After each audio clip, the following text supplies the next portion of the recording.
Welcome to Almost Pro, the podcast where we explore the untold stories of athletes who didn't follow the traditional path and the experts who've walked alongside them. Today's episode is about one athlete's journey through two completely different sporting environments. Our guest, Malhar Atré, grew up in India, where sport was part of his DNA. From swimming competitively at a national level to cycling and representing his state in water polo. As his career progressed, he came up against something less considered in sport in many countries: a lack of opportunity. Malhar recognised the ceiling for his swimming in India and shifted his focus from solely competing in sport to helping shape it, working across events, government, and even spending time with the Board of Control for Cricket in India. He's currently based in Australia, undertaking his Masters in Sport Management with Deakin University and experiencing a completely different system in the landscape of sport in Australia. This is a conversation about what happens when ambition outgrows environment and what it takes to find a new path forward. Welcome, Malhar.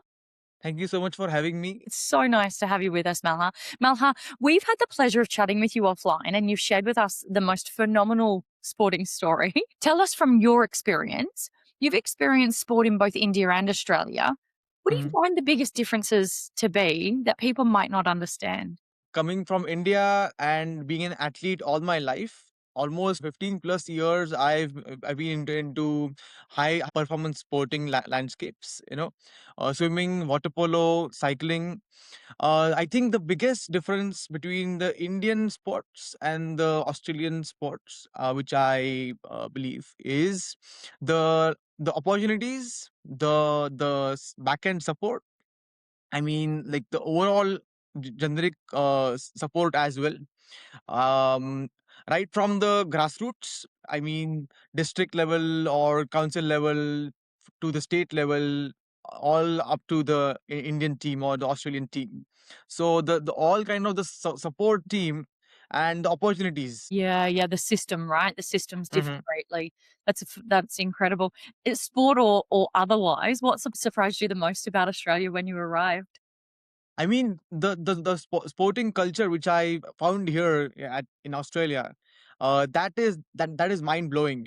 I had only heard it in in movies in about this, but it is mind blowing in here. Like, I mean, sports is a part of every person's life in here. I mean, that is massive. And not the case in India. No, I mean, in India, sports is not in everyone. Yeah. In here, almost everyone, there is no age limit, right from a toddler to maybe a 70-year person. All of them are into fitness and sport. Yeah, it's phenomenal, right?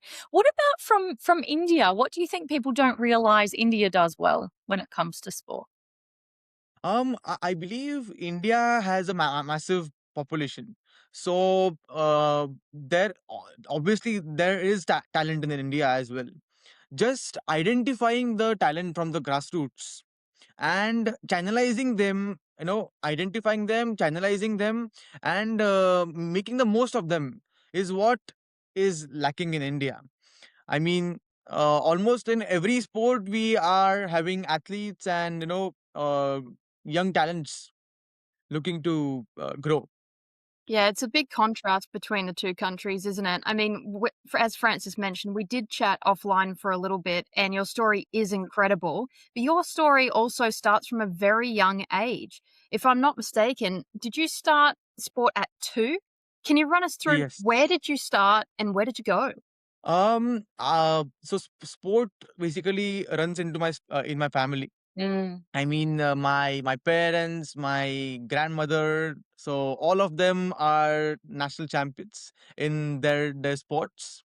Uh, Basketball, athletics, cycling. So right from a very young age, my father introduced me to swimming. As a life saving skill. And then I basically found love in the water. I mean, since then I've been swimming all my life, uh, competitively, since the age of 6. And then going ahead, being in the state team, representing my state, winning the national championships a couple of times. So yeah. Wow, just incredible. I'm starting to doubt this lack of pathways in India with your family history being as impressive as it is with the various sports. But did you stay with swimming, or were there a couple of other sports thrown in the mix along the way? Yeah, so I mean, my father was into basketball as well, and my family also loved to cycle. So since a very young age, I was introduced to cycling as well as a side sport. So we used to go on the long cycle rides. My first cycle ride was at the age of 7, when I cycled like 30 kilometers, and I just found it very awesome to cycle. So since then, I did so many rides across India. Also competitively as well. I did cycling as well as an endurance sport. Wow. Did you feel that there was like a clear next step beyond nationals for you in swimming and also in cycling when you were in India? In swimming and cycling. So in India, it is a bit tough to go beyond that. So since actually I would say since like last 5 years, since after COVID, India has been growing in the international landscape. I mean, they are establishing their teams and their presence since the last couple of years in swimming and cycling. But I believe when I was there in elite sport at the national level, I think there was a very less opportunity, that time to go beyond that. Like, I mean, Asian Games or Commonwealth Games or the Olympics. So I believe it was a like the support and the point system which was there initially in swimming as well. So very few, I mean, almost negligible athletes used to complete the point limit. If not point limit, then the qualifying times for all these championships. So it was a bit tough that back then. Yeah, yeah. Was there a moment in your, or being in the pool where you just went, it actually doesn't matter what I do anymore in terms of my own effort. The system can't support me here? I mean, yes. There had been moments, after a while, it was bit stagnant, So as you know, in swimming, the timings are everything. So to go beyond certain limits takes a lot of technical aspects as well as strategic aspects, nutrition, and overall performance which we see. Mm. So that kind of sport sciences, I would say, the support through sport science and nutrition and like all of these are the, I believe, the pillars behind any athlete. Mm. So in India, we never had that kind of support system. It and in a sport like swimming, so at least I would say team sports are a bit easier in India, as uh, there's a team, so a lot financial aspects are also taken into consideration. Whereas if you are traveling individually in an individual sport, all the financial burdens also are on your shoulders. Right. So there's no sponsorship opportunities if for a swimmer? Very negligible. I mean, since the last couple of years, several big private entities are entering sport and supporting sport. But before that, it was like very negligible. If even if you go to the Olympics or say Asian Games or Youth Olympics, there was like completely lack of support. Like, I mean, all their travels for the tournaments also the athlete had to bear on their own. I mean, that was a bit tricky back then. Yeah, it seems like there's this huge difference in India with the type of support. One of the biggest contrasts that comes to mind to me is cricket versus swimming in India and the level of support that those two sports receive. So, cricket, we know, has a lot of funding and a lot of money goes to the cricket players, whereas what swimmers could make in an entire year wouldn't even equate to one day of what a cricket player might make. It's a massive, massive contrast. Did you ever feel that you were going to need to step away from swimming because of the lack of funding available within the sport? I mean, swimming has always been a part of my life. So, wherever I go, wherever I am, at whichever phase in life, swimming will always be a part of me. But going with the competitive aspect, I believe I hit a stagnancy back then, just before COVID. So I completed my age group swimming, and then I entered the open age group category in India. And I think being at the apex level in India in the national championships, I decided to explore a bit around swimming. So what I did was that I gave it a try in open water swimming. The sea swimming which we have in India, that is very very negligible. I mean, very very few swimmers in India also know about that we have open water swimming in there. So I thought of giving it a try, and I just won the nationals in open water swimming. So I went for the first time, and I could win the nationals back then. And then similarly, I also decided to check out other aspects in swimming, what I can do, you know, other than standard competitive swimming. So I thought of giving it a try to water polo, as I was already fascinated with the ball games. I mean, my with my family background and my father playing basketball at national level, so I thought, why not give it a try in team sport and also ball sport and in water. So all coming together, I thought of giving it a try. So I was a part of the Maharashtra state team. Also, I competed at the All India Inter University Championships. So that was also a big step in my life, changing from sports. Massive. You've crossed over from individual to team sports, obviously very confidently. So that's impressive, very impressive. And as you say, that the knowledge in water sport will carry you into those other spaces. It doesn't necessarily guarantee you're going to be great at it, though. Just because you're a good swimmer doesn't necessarily make you a great water polo player. So commendation to you. That's incredibly well done. When you recognized those changes were happening for you, you mentioned to us that at the same time you were in your undergraduate at university and starting to join the kind of professional systems of working in sport, becoming the sports secretary, getting involved in those other spaces, and then volunteering and building events. Talk to us about the transition that you did from being the athlete to organizing events for athletes. Yeah. So, being an athlete, I was very much involved in the sporting ecosystem in India.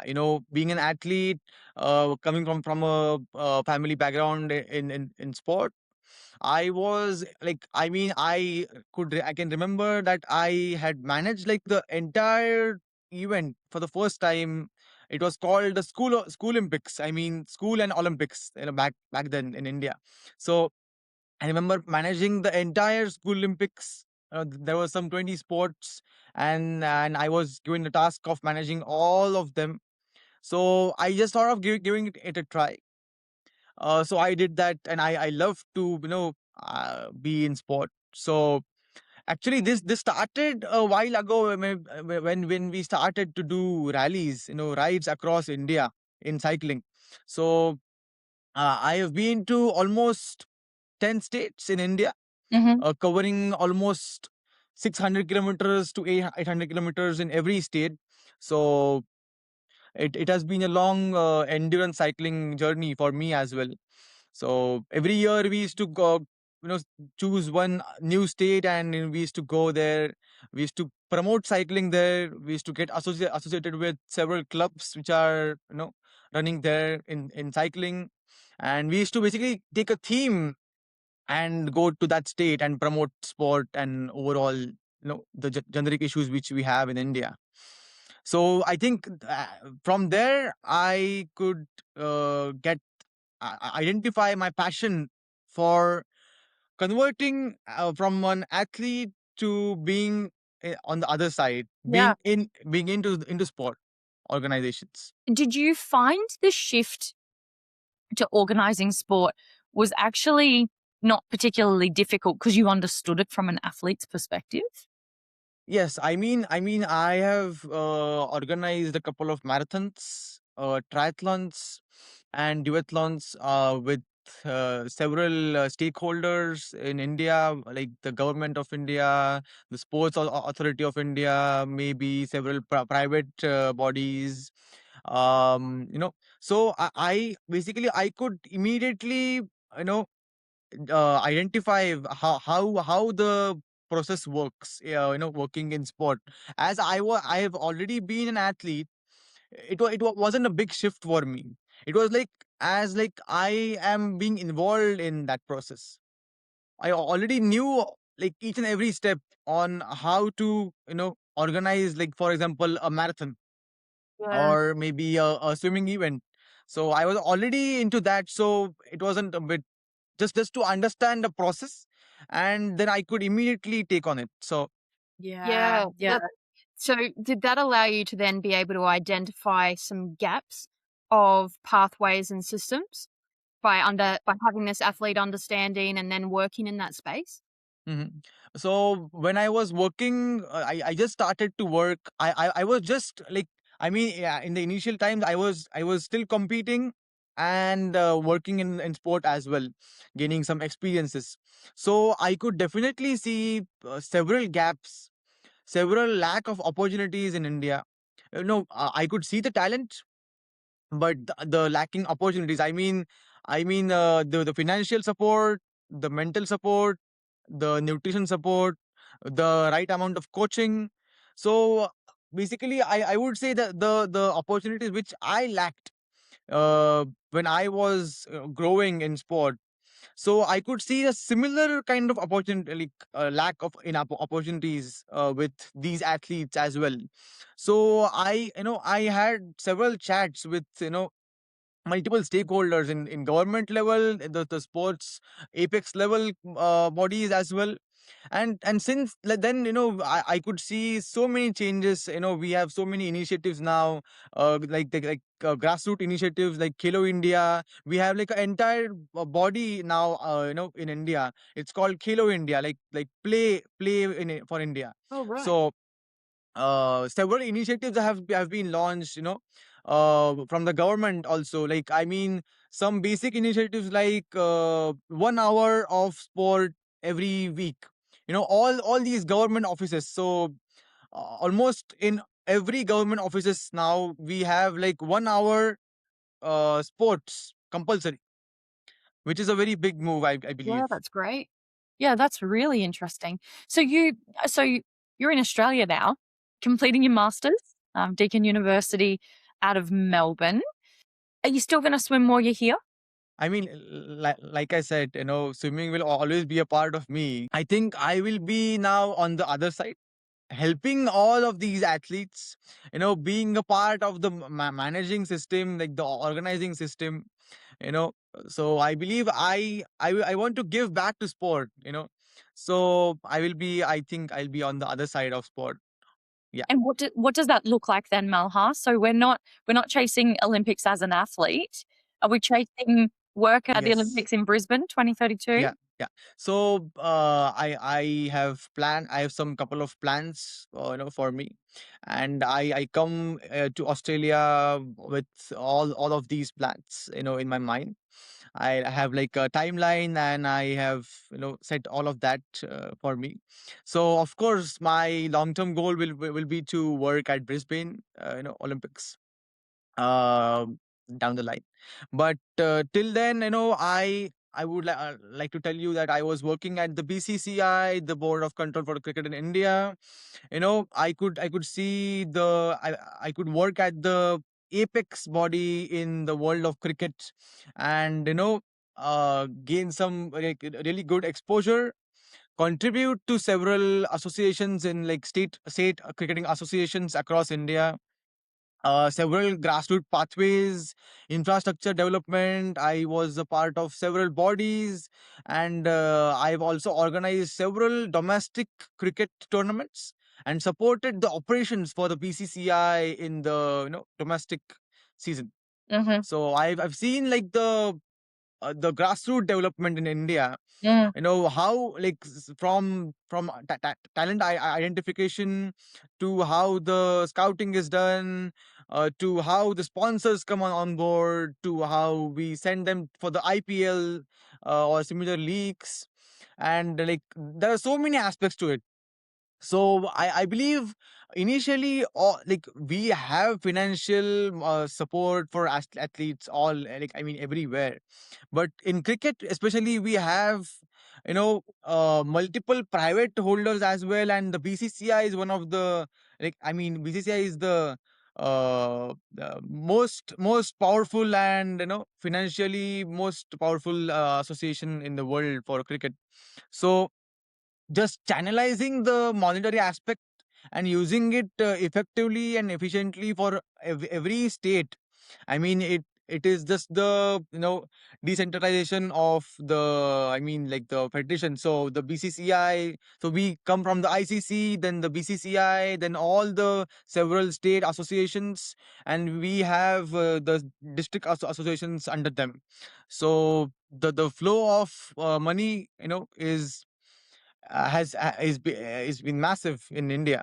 Yeah. What's coming through for me very clearly is you've got a deep understanding of the sporting systems in India, and you have long term goals to use not just that understanding, but the education that you're gaining through your studies here in Australia to be able to make some real change to the sporting landscape internationally if you wanted to, not just within Australia. And I think that that is fantastic. We need more people worldwide working with that have this deep knowledge and are proactive in trying to make change to make sport better and more accessible for everyone. And I love that about your story, and particularly about this accumulation of experiences that you have had to date within sport. I think it's fantastic. I'm curious, did you ever feel like your ceiling with what you can contribute to sport, whether it be as an athlete or whether it be as changing sporting structures, was lifted or different when you moved from India over to Australia? Yeah, I mean, moving to Australia was a very strategic decision, I believe. You know, for my career, for my journey till now in India, I believe India is a growing, country in sport, in business, in every aspect. But it will take a while in India for it to, develop so many changes, in India. But here in Australia, I believe, there are such established systems in sport.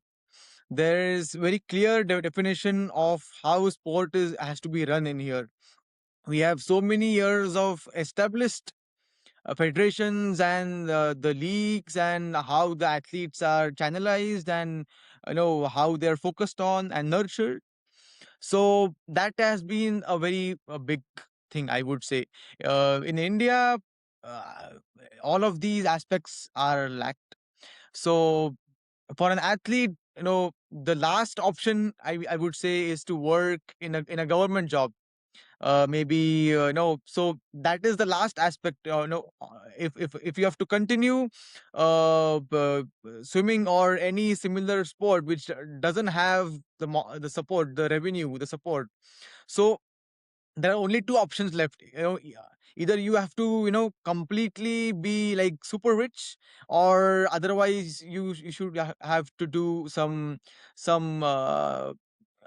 I mean down paying roles in the government jobs, like in the the transport or the army or similar. Malhar, I would love to just say that your journey is inspiring. Your journey, as Laura said before, crosses many, many facets of the sporting realm, and your pursuit for global exposure will only benefit the international sporting structures. So I'm excited to see what comes next for you. But what comes next for you in this very moment is actually a game that we call This or That Laura's going to Mm-hmm. go through. So This or That is a segment we have on each of our episodes. It's a quick fire round. We ask you a question that has two possible answers. You choose the one that best suits your thinking, and we move you through pretty quickly. You ready to play? Yeah, Let's do it. sure. Okay, here we go. Malhar, swimming or cycling? Swimming. Early mornings or late nights?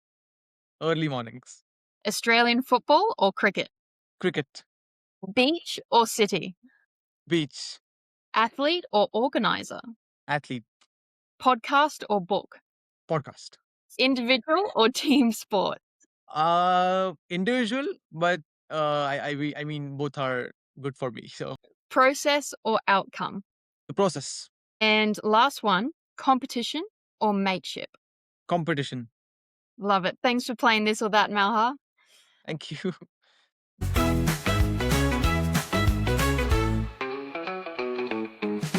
Love it. Malhar's story is a powerful reminder that sometimes it's not about how hard you're working. It can be about the system you're working within. And when the system can't take you where you want to go, the challenge becomes, do you stay and push against it, or do you find new ways forward? What's clear is that Malhar hasn't stepped away from the dream, he's reshaping it. From athlete to organizer, from India to Australia. And with his sights set on opportunities like swimming nationals in 2027 and working at Brisbane 2032, this is still very much a story in motion. Thanks for joining us, Malhar. Thank you for having me, Laura and Francis. Thank you so much. And thanks to you for listening to Almost Pro. If this episode resonated with you, share it with someone who's navigating their own path in sport, because there's no straight line in any sport journey, but it is always leading somewhere meaningful. We'll see you next time.